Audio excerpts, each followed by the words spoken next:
We got both dogs back in the house. I have a question for you. Do you like tomatoes? No, they're the devil's You don't? fruit. They're the devil's fruit. Have you tried heirloom tomatoes?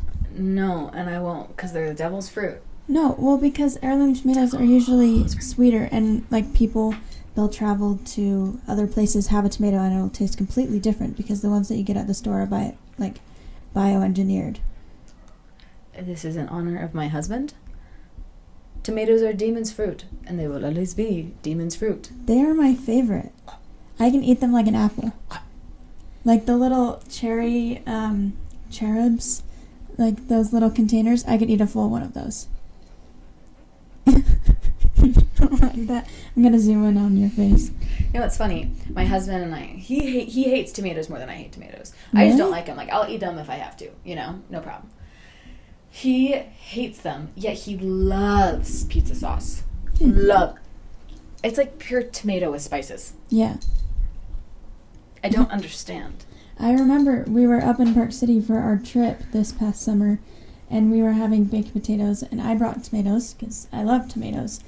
Or I brought them for the hamburgers or something, and I asked you, I was like, do you want some? And you were like, no. So I didn't know that you didn't like tomatoes. I just thought you didn't want any at the time. No. I don't understand it. They're so sweet. Blech. Why don't you like it? I think it's the texture and like the aftertaste. I get that. Because it's fine. Yeah. But I'm not gonna go after it. I used to in my home lunches that I would bring to school, bring like a little container that just had a single tomato in there, like a big one, this big, and I would just eat it with my lunch. My favorite. And I don't my remember this. relatives, I think it was like my freshman year. But my relatives know on like Thanksgiving or Christmas or like any family gathering, they always bring extra tomatoes because they know I'm going to eat them. That's cute. Yeah, that's the thing that I'm known for in my family. Tomato girl. Welcome to This Could Have Been a Text podcast with Abby and Lou.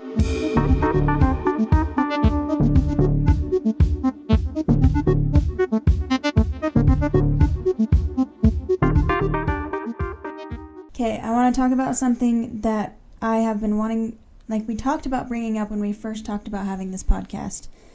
You told me a doctor said something to you. It is time. Yes, I must hear the story. I've been in and out of doctor's offices for about 8, going on 9 years now. Right? I'm very tired. In fact, we just started switching my depression anxiety meds last night. Oh, what did you decide to switch them to? I don't know what they're called, but if these don't work, we're going to go back to sertraline. Oh, okay. I'm tired. And I'm anxious and I want to cry a little bit. Yeah. But I went, so we're desperate, guys. We're desperate. So we went to a functional medicine doctor. What's that? Explain it for those of us that don't know. A functional medicine doctor is a doctor that believes that Western medicine isn't effective and it's just harming you more. I believe there's a wonderful middle ground for both of these, because I believe there's many things functional that help, and I believe that there's many things Western medicine helps. Yeah, there's a middle ground in most things that people think is just black and white. Exactly, and this doctor, oh my gosh. So let me first describe what this man looks like. He had to be like 5'10", right? Balding. Probably in his early 50s.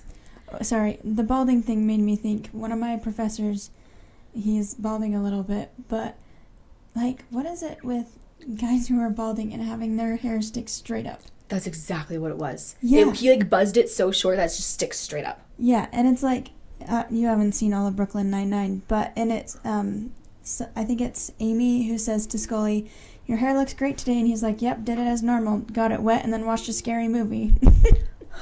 That's actually really funny. Anyway, but he was probably the most fit person I've ever looked at. Like, he was very, very fit. Not, like, too bulky, but just a fit human being. So I was like, good for him. He's healthy, right? He's stuck up. One of the most stuck up human beings I probably ever met. And that's saying a lot. With the high school we went to, yeesh. If I could describe his personality It was like Tony Stark's smugness. Okay. Mixed with the Huntsbergers from Gilmore Girls, like stuck up, I'm better than you-ness, okay? I don't know that. You must. It's amazing. Go watch Gilmore Girls. And so my first appointment, me and my mom sit down, and I tell him, I start rambling off my list, because part of me thinks if I ramble off my list fast enough and confuse them enough, they'll sit down and be like, oh, she means business. Yeah. It doesn't really work, so it don't really work. But he's like, okay, we got to test you for leaky gut syndrome. I'm like, okay, sounds good. By the way, what? Leaky gut syndrome. Oh, okay. By the way, the test for that sucks. I don't know why it's so draining, but it is. It's because there's a leak. No, what it means is that there's different bacteria in each part of your GI tract. And leaky gut syndrome means those bacteria have migrated to the incorrect parts of your stomach. So I tell him all these things. So they're going to do blood work. They're going to do all this stuff.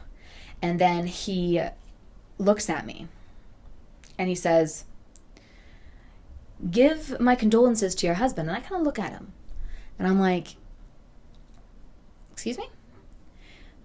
Because I have POTS and orthostatic hypotension, which are both notoriously known for very lack of energy. Yeah, and you haven't been married for very long is another thing. We're at like 6-7 months now. Yeah. And this was back in November, so we were like 3 months married. And I was just looking at this guy like, what? And so I kind of brush it off. I do the test and I come back after I finish the test, about a week, 2 weeks later. And he diagnoses me with 2 new chronic illnesses. Fun. And I was like, okay.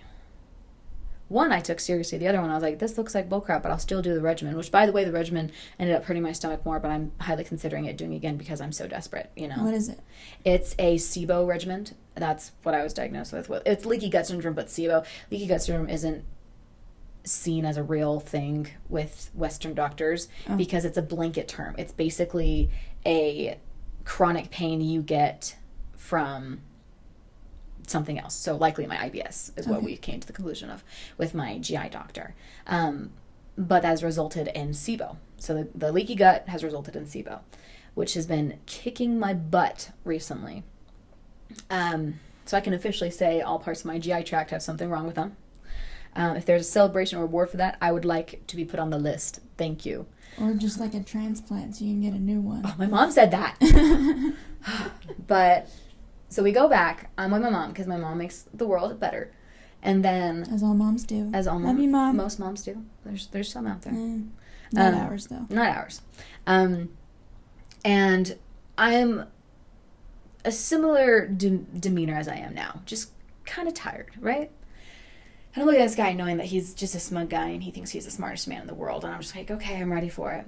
And we went through my vitamins. They're looking good. And I was like, well, yeah, that's actually the first time a whole page has looked good. And I was like, Mom, that's great. And he's like, don't hold your breath right there. And I was like, okay, well, you can let me celebrate for a moment. Yeah, and don't say that as a doctor. Yeah. Doctors, you really need to work on your bedside manner. Please. Okay? Thank you. Yeah. Gosh. Especially with people that have chronic illnesses and are in pain. Try to sympathize a little bit.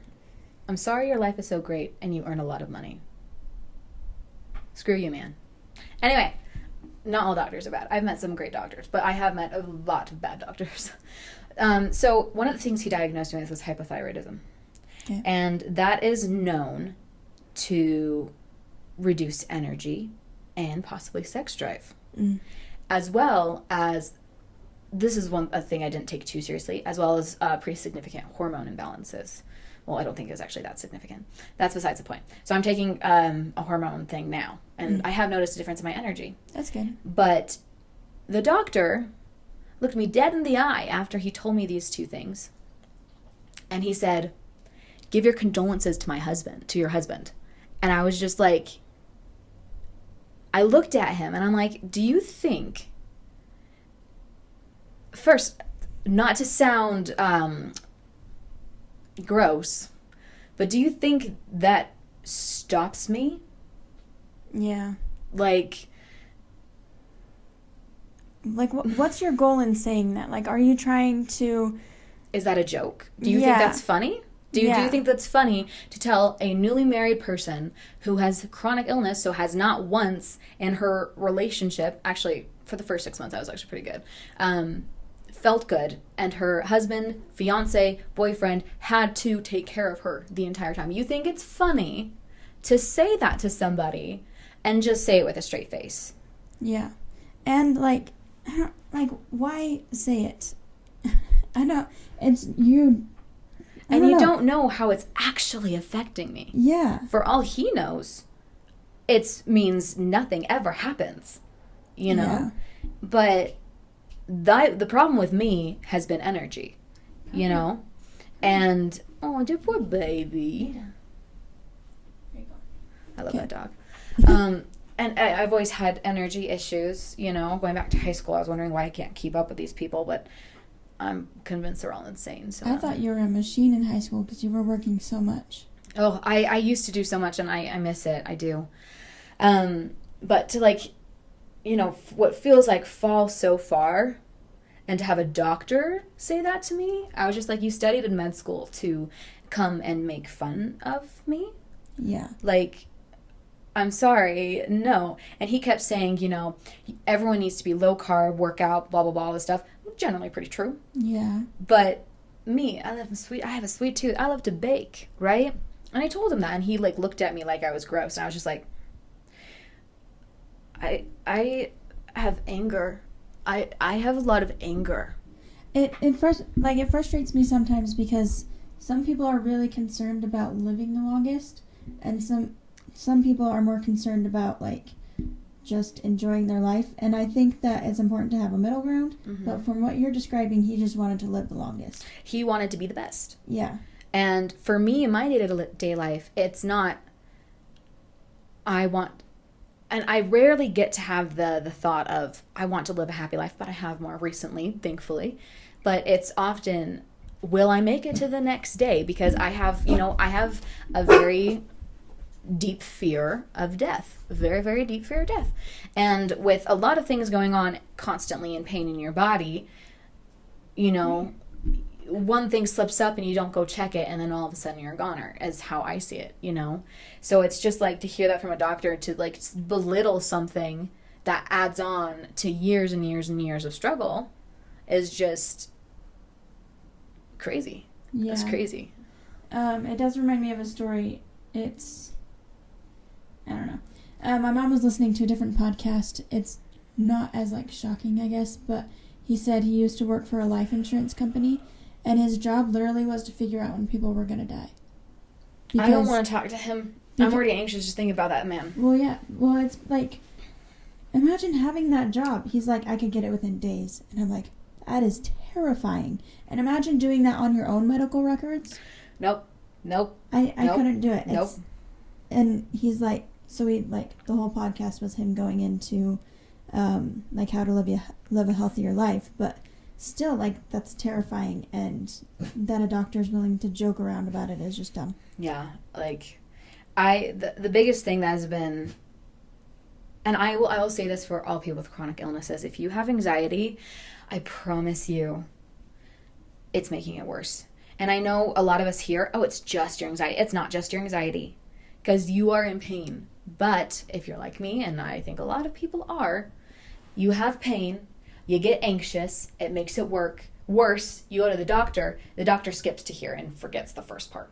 Yeah. So while you're treating your physical illnesses, you gotta treat the anxiety too. And that's what's been so hard for me over the last 6 months, is as I've been very deep in that, you're constantly thrown into your worst fears all the time.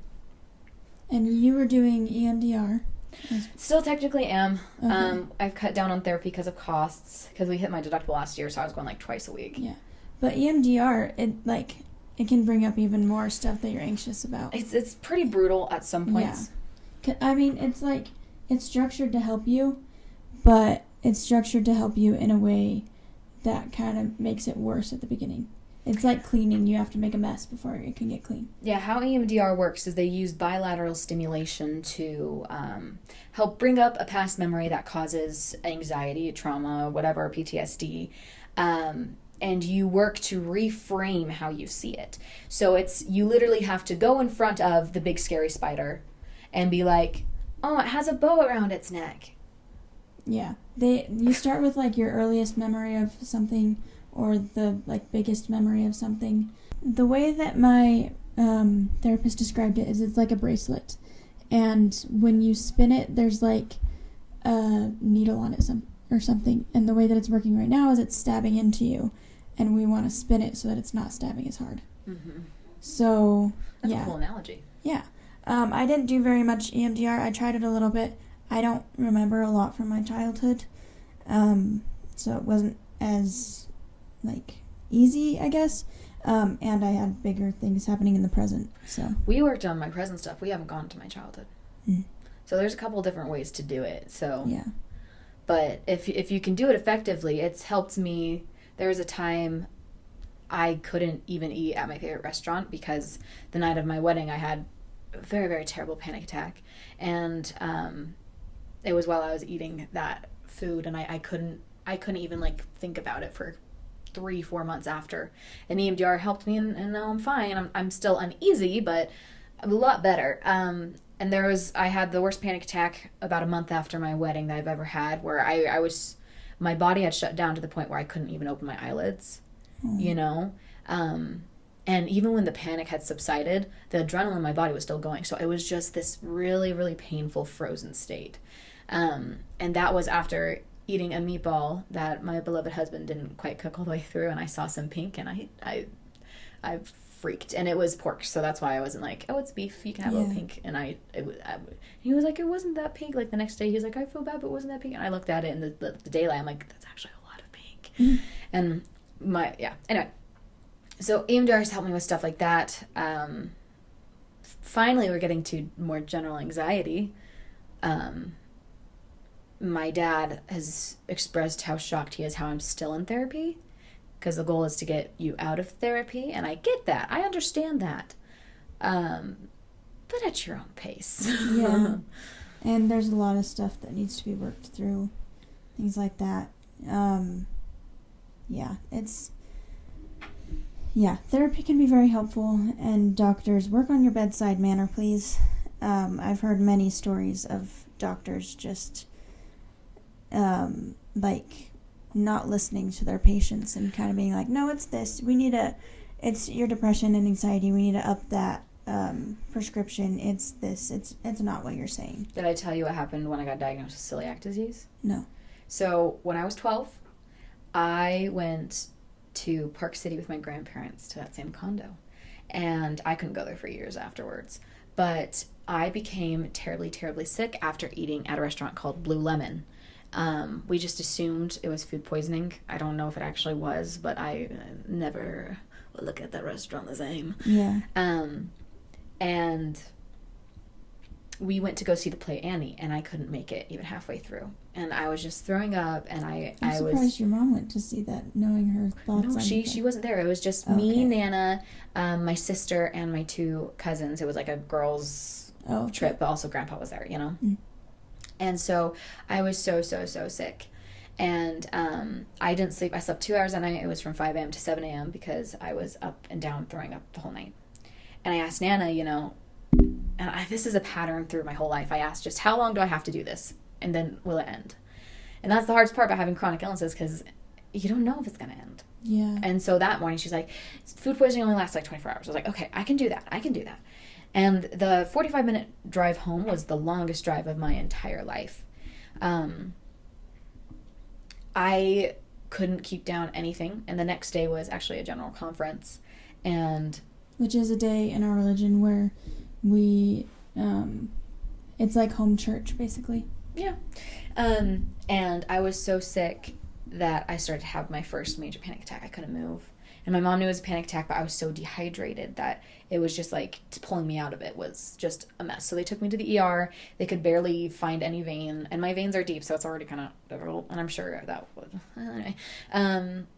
got some fluids, started to feel a bit better, but I was so sick that I couldn't go back to school. So we went to a doctor.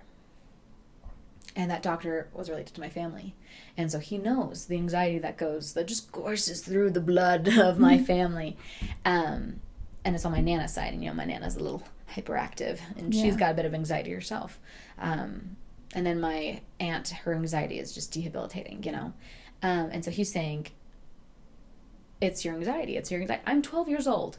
And I look at this man and I tell him, you need to listen to me.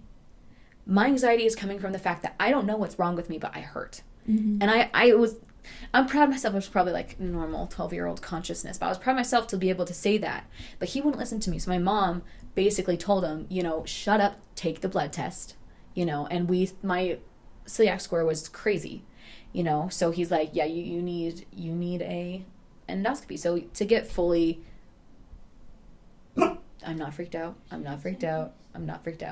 To get fully diagnosed with celiac disease, you have to get an endoscopy.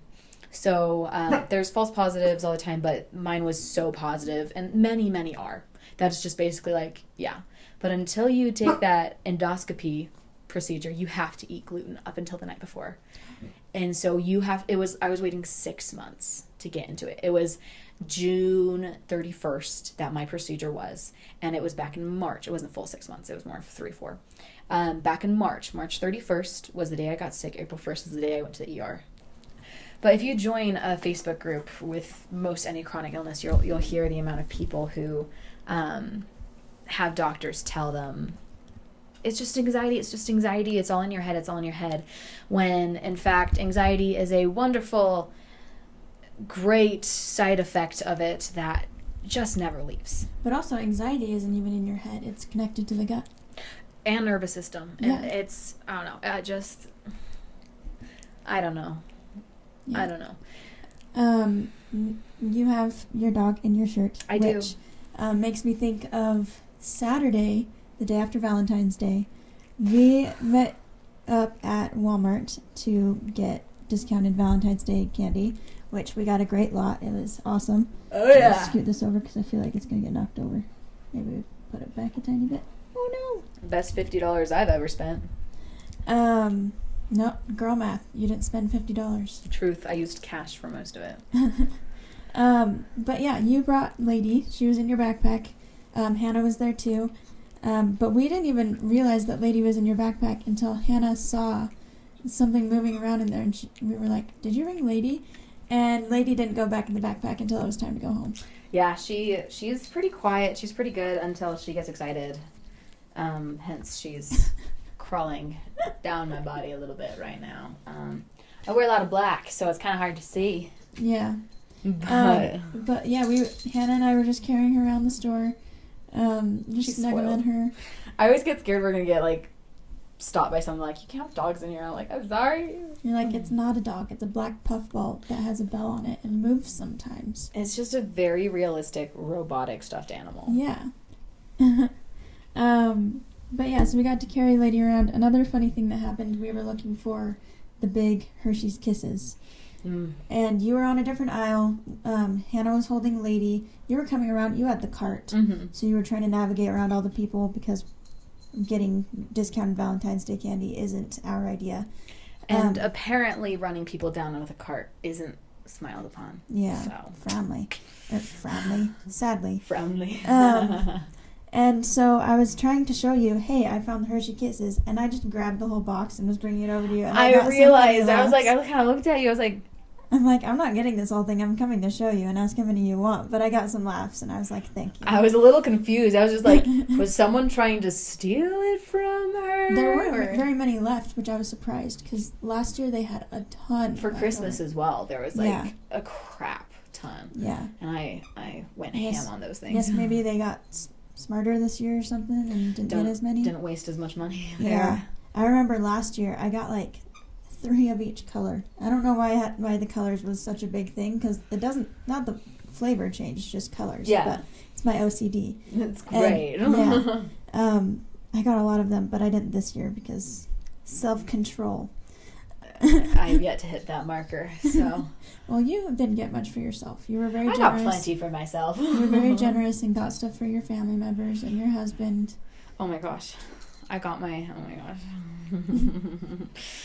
You can cut the story out if you want to, but I got that BDSM dancing doll. It was a stuffed animal, stuffed bear, and it just did a little dance and a song. The reason it was BDSM is it had one of those choker things and no shirt and just like black leather pants. pants.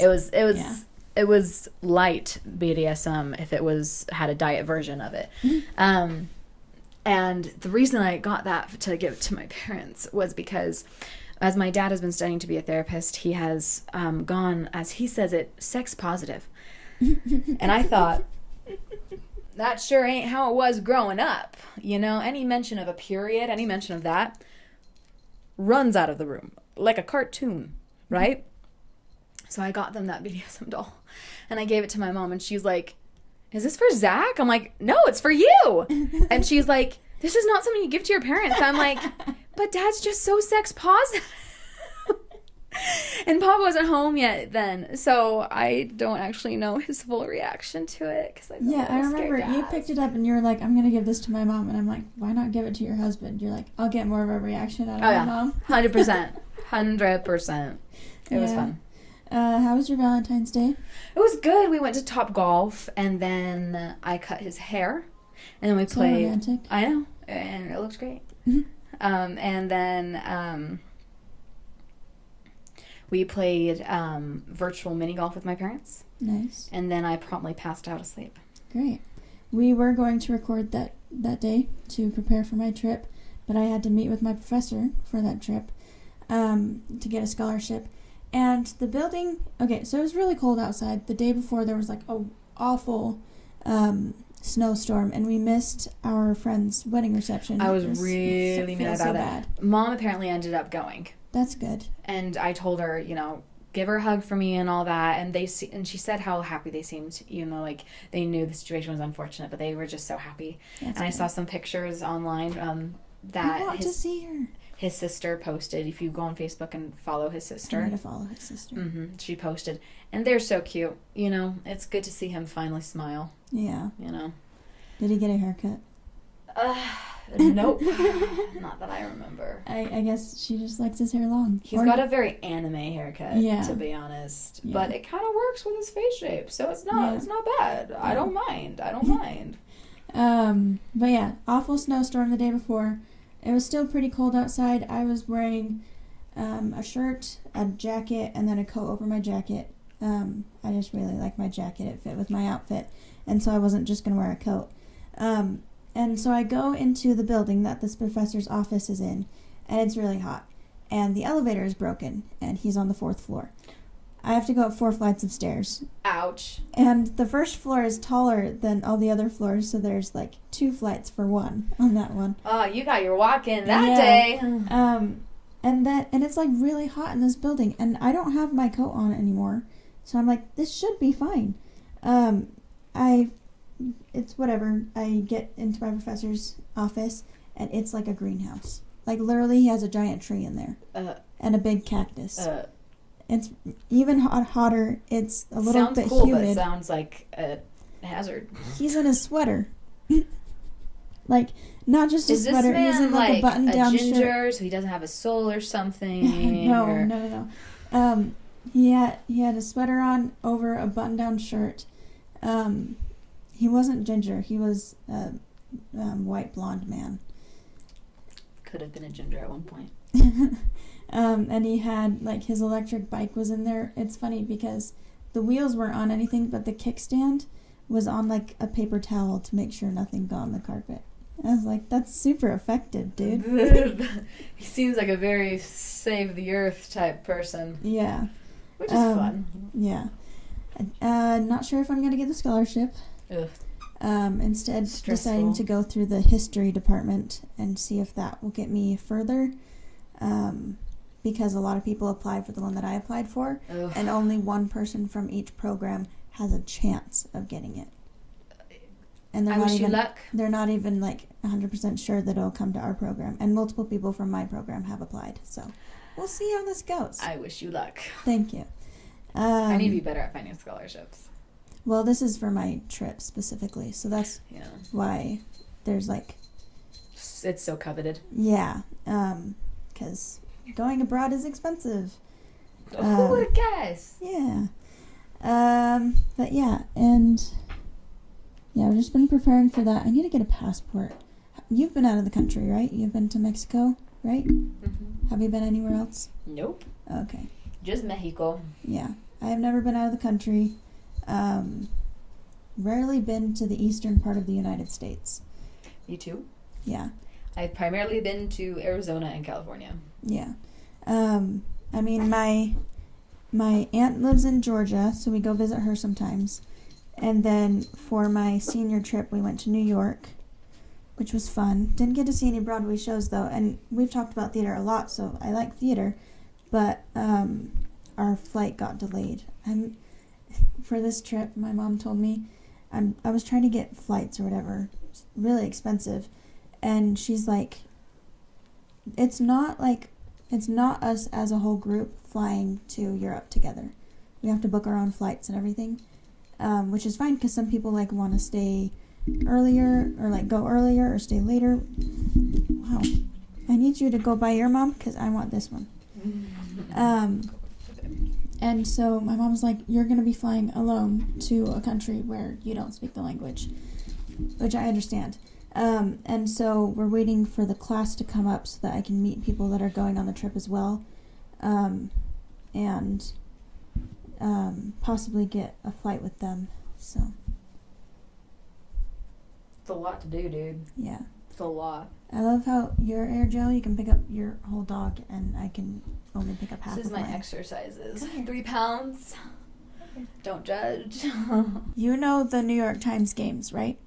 Do you play any of them? You don't? Like Wordle, Connections.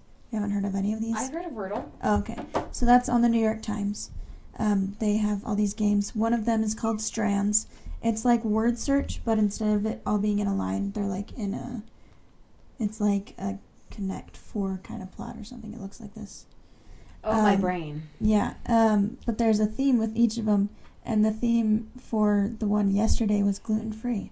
Thought you would appreciate it. It was just gluten-free flowers. Gluten-free flowers? I probably would get 3 of those. It was like corn, chickpea, almond, buckwheat, rice, and tapioca. Oh, I was going down the road of brand names. Oh, yeah, no. I was like, I got like 3 in the back, and that's about it. Lady, no.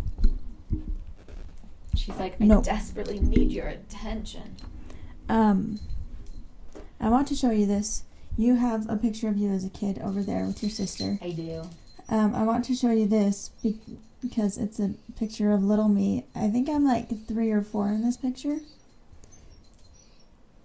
Oh, you look so different. I do. I think I look similar. I feel like I have the same face shape and everything. You're so cute. Yeah. And it truly shows how introverted I am because that's at a friend's birthday party. I'm like squeezing her hand and then I'm like not touching anybody else. So even as a tiny little kid, just introverted. Oh, that's so cute. Look at all these cute little kids. Yeah. I only recognize one of them. It's funny. They're all like having fun, and there's this little girl who's like a neat little princess, and then her shirt says princess. Yeah, that's literally awesome. says princess. Yeah, I just wanted to show you that. And then another thing I found on my phone. Facebook Marketplace is great, right? My best friend. Yeah. I love it. So I got a notification from Facebook Marketplace. It was Friday, Valentine's Day. Go on there, and it says, see listings for the trending search nearby. Guess what it is? I'm scared. It's Valentine's gift. Some people were looking on Facebook Marketplace on Valentine's Day for Valentine's Day gifts. You'd have to get so unbelievably lucky for that person to be home, for it to be nice, and for it to pass that you have to leave your partner really quick to go grab a gift. Yeah. Like, it's a bad idea. Don't do that. Like, I know my Valentine's gifts I got from my husband, I think they arrived on Valentine's Day. But that's different. Yeah, it's not secondhand. You're not relying... Secondhand's fine if it's, like, antique or it's something they genuinely want. But if it's just like, oh, the stores don't have anything, I need to get something. Like, if you're getting, like, AirPods and you wait till literally the last minute to get secondhand AirPods. Yeah. Bro. But if you're both like, get secondhand, get it at least a week before. It ain't that hard. Plus, you'll probably get scammed. I did before. It was sad. You did? Yeah. What did you get scammed on? AirPods. Oh. Yeah, AirPods. It was sad. And if that guy is ever watching this, screw you. I want my $50 back. $50 for AirPods? You should have known that was... Shut up, Abby. I didn't know anything. And it was actually a listing my husband sent me. And I thought it'd be really nice if I got it for him. So I bought it. And I go up and I take it. And I get it from this guy, and it was sketchy. He didn't send me. She sent me to a house, and I knocked on the door. I'm like, is this the right place? And there's an old man, and he was like, well, shame on that guy for sending you to the wrong place. And he's like sitting there in a onesie, short, full adult man, very, very short man, and with this one person with him who was leaning against a light post just watching us. Yeah. Uh-huh. And you didn't go with anybody? Mm-mm. That's a bad idea. I know. I immediately was just like, I'm gonna go get it and go, get it, go, you know. And he was seeming nice, you know. And I was like, okay, it was fully wrapped. It had all the codes. And the only reason we could tell that it was a scam was the quality was bad, and where the earpiece connects to the actual thing, where the comfy squishy thing. The squishy thing, yeah. There's a little notch in normal AirPods. There was no notch in these ones. Oh. And so I felt so bad because Zach was so excited to get them. And so I was really upset because it was just like, it was less about the money and more of just like, he was so excited about these. Yeah. Like, so excited. Speaking of those squishy things, we, like, all throughout high school, we had, like, the really cheap headphones. I'm pretty sure we got the same brand. Like, you got them, and then I was like, oh, what brand is that? And I got them as well. Have you ever got... it was like Tozo something or other. Sounds right. Yours had a little, like, pineapple sticker on it from Psych. That sounds right, too? Yeah. But have you ever gotten one of those squishy things stuck in your ear? No. I have. We were in high school. It was in a class. I had, like during the class break or something, I put in a headphone so I could listen to music. And then I got to class, took out the headphone, and the thing didn't come with it. So I had to text my mom. I'm like, can you check me out? And so she did. I had to drive home. It sounded really weird. It didn't hurt. It just sounded so weird. And my mom had to go in with tweezers to get it out. Mom! Once my brother stuck an eraser in his ear, and like one of the top of pencil ones. Wow. And this was when he was really, really young, and my mom had to drive to school to help get it out. And if they didn't get it out, they would have to go to the ER, but they got it out. So Mom's like, that almost cost me like $2,000. When I was little, I got a sticker up my nose. What are y'all doing? I would chew on things. I wouldn't stick things places. Hannah ate leaves. She's told you this, right? She would just eat leaves because her excuse was she was hungry, and my mom wouldn't let her come inside. Which, like, in a community where, like, the whole thing is, like, go play outside, it kind of makes sense. Yeah. And plus, we had, like, little siblings, which were probably napping.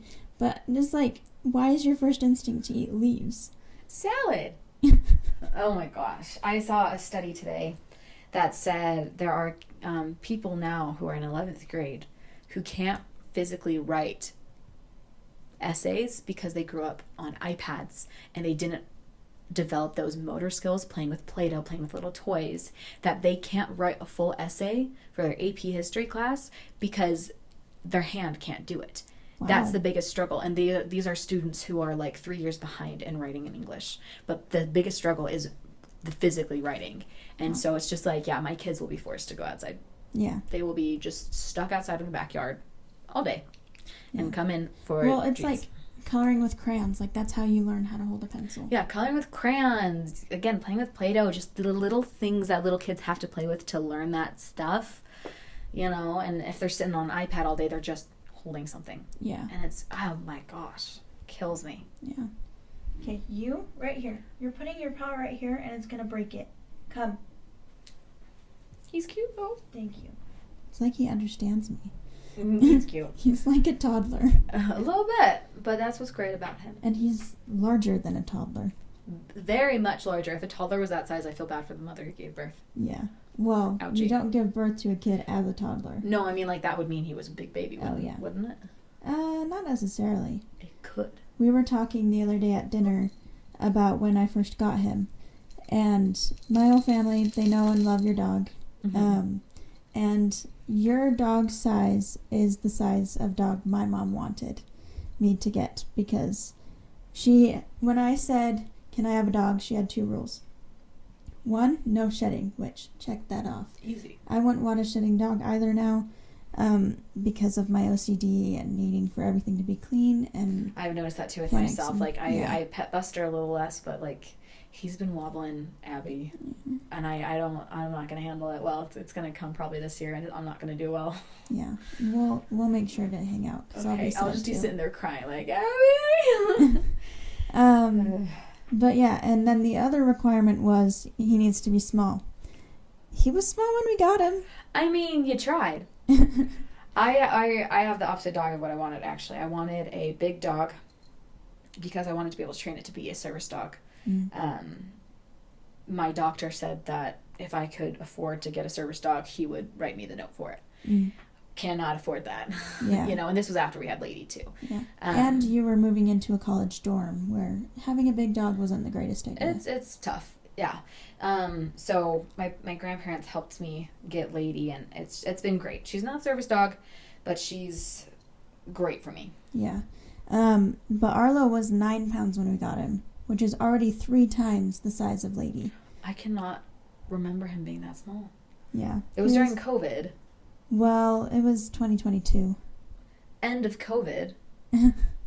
But yeah, he was just, like, I could hold him with one hand. He fit in my lap. He was like... That's like 10 pounds lighter than Buster. Buster's 20 pounds? He's 15, 20 pounds. He's fat. I love him. He's chunky monkey, dude. My first dog that we had as a family, like, he looked fat, but his rib cage was just so big because his liver was inflamed. Oh. Yeah. Poor thing. Yeah. But yeah, Arlo's just a big dog. And I got him from a shelter, so we didn't really know his parents. He was saved from a puppy mill. Poor thing. Yeah. And so we didn't really know how big he was going to get. The guess was like 25 to 50 pounds, and he's 50. You got the end of that. Yeah, I was hoping for 25. But yeah, he's sweet. He's just really big. And he's silly. He sleeps on me, which is like having a 50 pound weight on me when I'm sleeping. Lady will go from, because I'll sleep on my back, and she'll sit basically where she's sitting now. Or when I sleep on my side, she's just in the crook of my body. And I move a lot when I sleep. I'd be terrified of laying on her. Oh, I am, but she always goes, I'm like, dude, I'm allowed to change sides, because she'll have to, for some reason, if I switch from left side to right side, she has to go and crawl over me and get in the crook again. She's like, Yeah. Arlo got used to me switching sides pretty quickly, and he's obviously not little. So my comforter's literally ripped from me lifting it and switching sides, but he is weighing it down. So sometimes in the middle of the night when I get up to go bathroom, Lady's had enough of me, and I'll crawl over to Zach, and I'll come back in, and Zach's like, I have her. And I'm like, good for you. Last night, I did this thing where I pretended to eat him. Like, take bites. I would, like, go up to him and, like this on his hair. And then get his hair off because shedding and gross or whatever. I washed my mouth afterwards. It wasn't that gross. I do the same thing. It's fine. No judgment here. He got so offended and mad at me. He's like, what are you doing? Like, that is my head. He's so cute. I love him so much. 2 episodes ago, episode 5, I talked about going to donate plasma for the first time. We filmed that on a Monday. I didn't end up going to donate plasma that Tuesday because I woke up with a headache. Haven't been sleeping well, my own fault. I just haven't been going to bed very early. And then I have to get up early, so it's just a dumb idea. Don't do it. And so I decided to go on Thursday. I had what I consider a pretty good meal for, like, beforehand. I had 2 links of sausage and a cream cheese, like, Asiago bagel with cream cheese on it. And drank a lot of fluids, whatever. I have a pretty prominent vein on my right arm. On my left arm, I have veins, but they aren't as big, I don't think. Inside voice. And so my first time they put it in this arm, and you have to like squeeze when you're pumping, so that they can find the vein, number one, to put it in there. Yeah. And then like it helps just bring blood there. And my problem is my nails can be long, so like pumping can sometimes hurt. I decided to do it on my left arm just to kind of switch it off, see how it would go. When they put the needle in, it pinched. She was like, just let me know if I can get it better. I was like, again, not looking at it, trying to like just like remove myself from the moment, but being like, this hurts more than it should. Yeah. And then they started going, and I'm pumping, but I'm right-handed, and so this arm is not as strong. So even just doing this right now, it kind of hurts. It's her non-ice cream scooping hand. I don't like ice cream that much, so that doesn't. It's the joke still stands. it's my non moving furniture hand. How about that? Since I like to do that so much, non-hammering hand. Oh no, that doesn't sound good. You have to keep that in. But yeah, and so I'm doing this, and I'm already panicked because of that pinching. I'm like, something gonna happen, whatever. Start going. I'm like, this hurts more than it should because I'm pumping on this arm, and it, like, I just start to feel a little lightheaded, but I'm like, okay, just breathe through this. It's just my anxiety. Take deep breaths, and we get past the first one where they're drawing everything out, and now it's just putting stuff back in. I'm like, okay, this is good. It's feeling a bit better, and then it starts again, and I'm like, oh, okay, I feel a lot better now. Get through that one, and I'm back to that, like I'm not feeling good, something's happening. Get to do the rest part where they're putting it back in, but it doesn't feel like it's long enough before it starts again. So I'm like panicking, starting to see stars.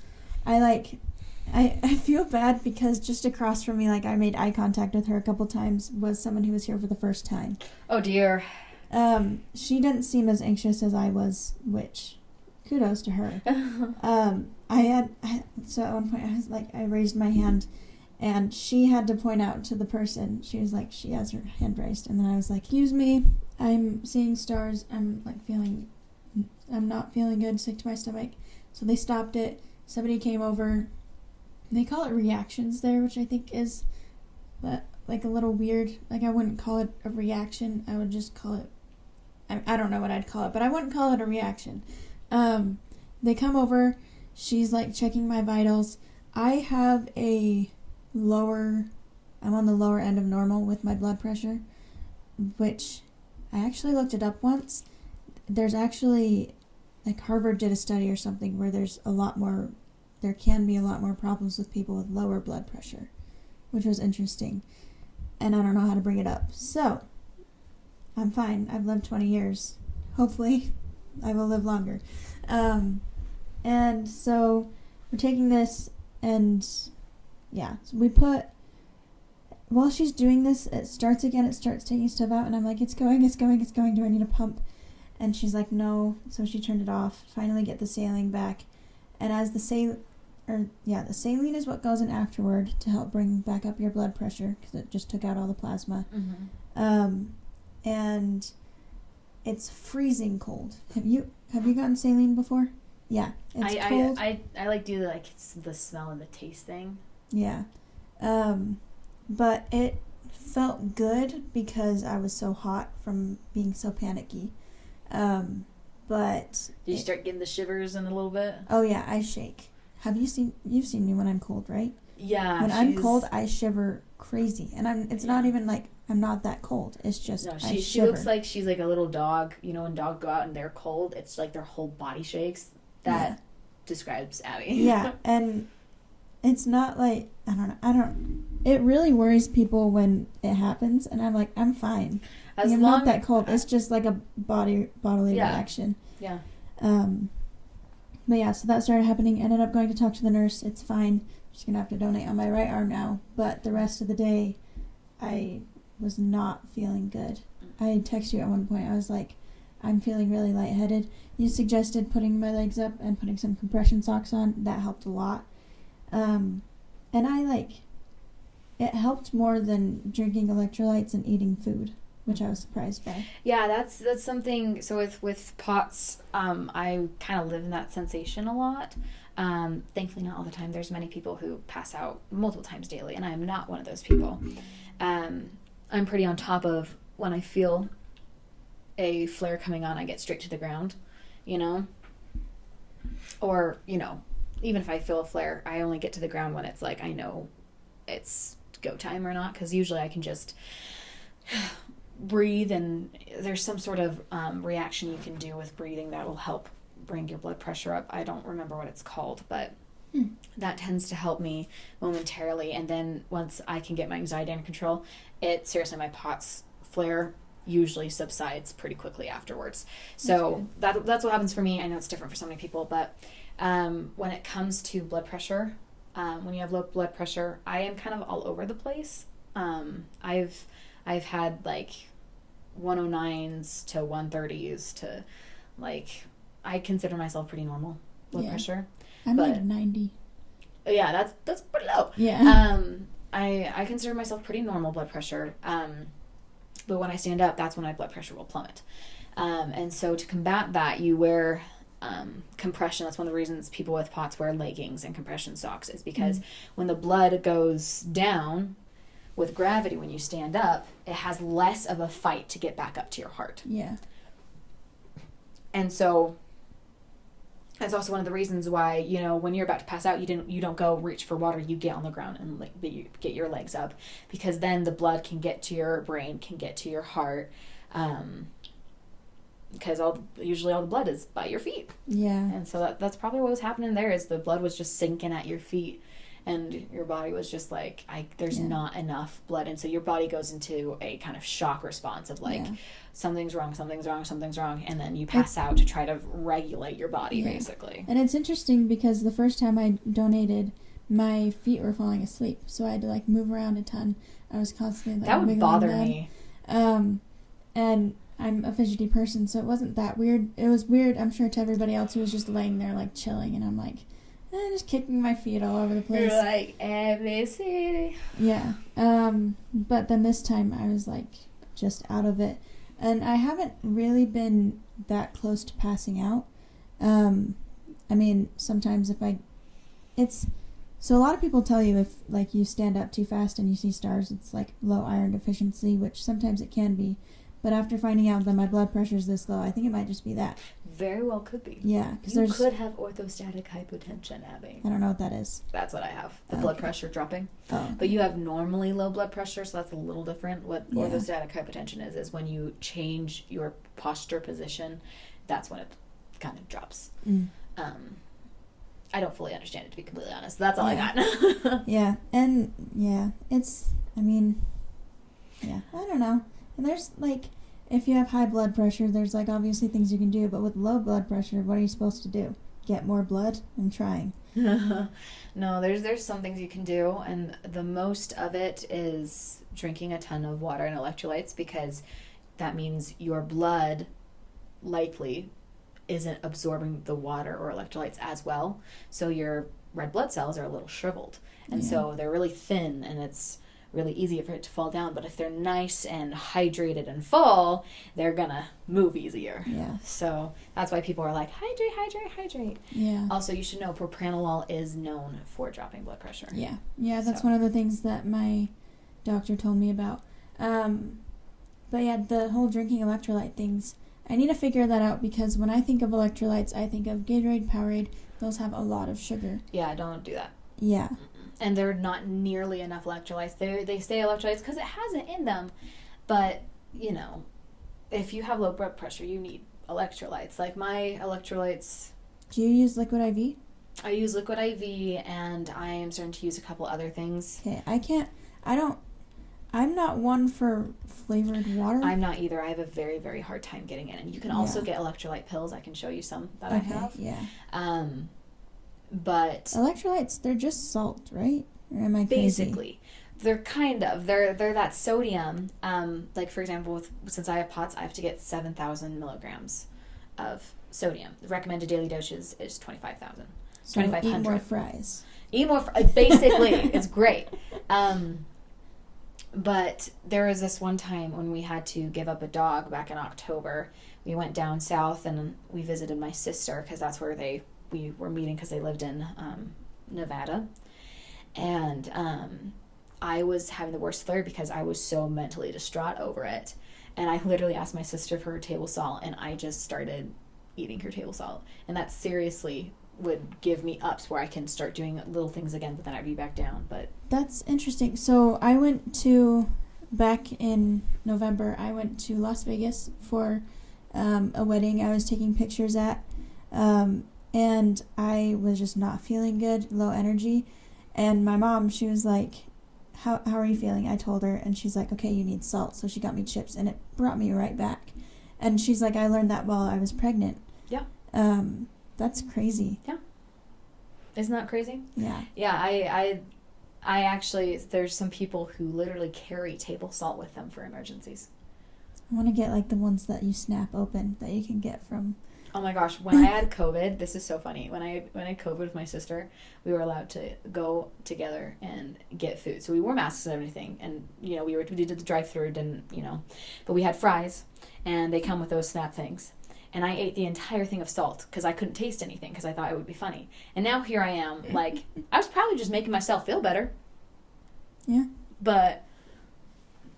So when you had COVID, you couldn't taste? Could you smell? I could smell, like, I could still taste, but it was like, I ate an entire packet of salt, and I tasted just a little bit of salt. It was more of like a very dampened sense. Interesting, because I didn't experience anything like that. I had way more paranoia, though. Ooh, that must have been terrible. Yeah. It, like, even just the smallest little thing that happened in my family, I would, like, break down. That's not fun. Yeah. At all. But we had COVID at the same time. That sucked. I might have gotten it from you. I might have gotten it from a family friend. I don't even know. I have had COVID twice. The first time I had COVID was that time. And the second time was, I'm pretty sure I got it from my husband. It's because we started dating and he had like a little cold. But all of a sudden I had COVID. Yeah. Well, I'm glad that we got it at the same time because we were in a play. Yeah, so we were out together. Yeah, if we had gone in at different times, I would have gone, like... It would have been like a full month we didn't see each other. Yeah. And we were just like dying. And it was a play that was kind of awkward, so... Oh, that's one way to put it. Is the drowsy chaperone, for those who are wondering. I got to play I was a sister. There's roles in that who are brothers, and me and my sister got to play that, right? Yes. So we were sisters who played brothers who played gangsters who played bakers. Yes. And we had lots of funny lines. So you were women pretending to be men, pretending to be gangsters, pretending to be bakers. Truth. Yes. Truth. It was a lot of fun, and I miss performing with my sister like that. Yeah. It was really cute to see you guys together. It was really fun. I got to be a bridesmaid, which really just meant I had a different costume than the rest of the ensemble. Yeah. But I liked it because it meant that I got to, I was in more scenes. I was around the lead more, so it was easier to pick out. Yeah, I'm pretty sure the only reason I got that role was because my sister, I think she was a senior? Yes. My sister was a senior, and I was her sister. Yeah. And it was more funny that we were sisters. Yeah. You know, because we're, like, the same height, basically. We look pretty similar. She's thinner than me, but, like, we look pretty similar. Mm-hmm. So it's kind of just like, they do look like siblings. Yeah. And I'm pretty sure that's why they did that, but I'm not complaining. Yeah, I do remember the dancing, though. There was a really bad... There was... Part of the song is like, Toledo surprise, Toledo, and like repeats it over and over again. Yeah. And our choreography was literally like this, and then we would jump, and then down, and then jump, and then... and you had bad knees at the time. I still have bad knees. And so the director came up to me and basically asked, what's wrong with you? And I'm like, pardon? And he's like, do you have knee problems? I'm like, yeah. And he's like, that makes sense. I'm like, Thanks for telling me. I know. It's because I did volleyball, and I was libero for a while, and that's the person who dives usually the most. And I was very quick to dive. Yes. I was very much like, we're getting this ball in the air. But I wasn't any good. So, and also I've gotten shin splints and just kind of tore up my knees and hips. So that diving thing reminds me, I played soccer freshman year through sophomore year. And sophomore year, I was the goalie, along with, I originally first got to know her through soccer, and she was the other goalie. We each had our individual strengths that we would match to the other team. Because that's funny. She was really good at diving and catching balls that were, like, coming in, but the way that my coach put it was, I'm too tall to go down. So I was really good at catching the ones. I'll be your little like and like going. That's you probably gotta cut that out because that's gonna come across offensive to somebody. I'll be your little person to help you with that. Oh, I just got a text from my mom. So on episode 5, we talked about the age gap between me and my siblings, right? Truth. This is the text I got from my mom. 4.5-year gap between Hannah and my third sister because Hannah was a difficult baby. 3-year gap between the third and the fourth because it took me that long to get pregnant. That's what my mom said. Gotcha. Yeah. Gotcha. So just kind of a break because one, I need a break, and 2, it just wasn't happening. That makes sense. That makes sense. My mom has been like our fact checker. It's really funny. Oh. Thank you. I appreciate it because I'm just saying whatever comes to my brain. Yeah. I think we could end it there. Okay. If it's a shorter episode, I guess we'll find out in editing. Truth. Took a couple breaks Keep saying there. truth. I'm tired. Yeah, it's fine. Truth. Correctamundo. Truth. Man. We are tired. Hello. It is a holiday, so. And yet I have so much to do. That's how most holidays go. Stupid. Yeah. I like when the holidays that are busy are because it's a holiday, not because it's a one-day holiday and I still have school. Yeah. And it's hard when you have online school. And yes, there's like no real break. Yeah. But that's okay. Yeah. I still like it. Okay, well, we will see you guys next time. Make sure to subscribe on YouTube, follow our shows on Apple Podcasts and Spotify so you can get updated whenever we have a new episode out. We are starting to put out more shorts. So look those up on YouTube, Instagram, and TikTok is where we'll probably be posting some as well. Follow our Instagram at couldbeatext. We'll post some fun stuff there. Still need to give you the login so you can post some things. This is truth. Yes. The episode tagline, truth. Disregard that. Okay, see you guys next time. Bye. Good day.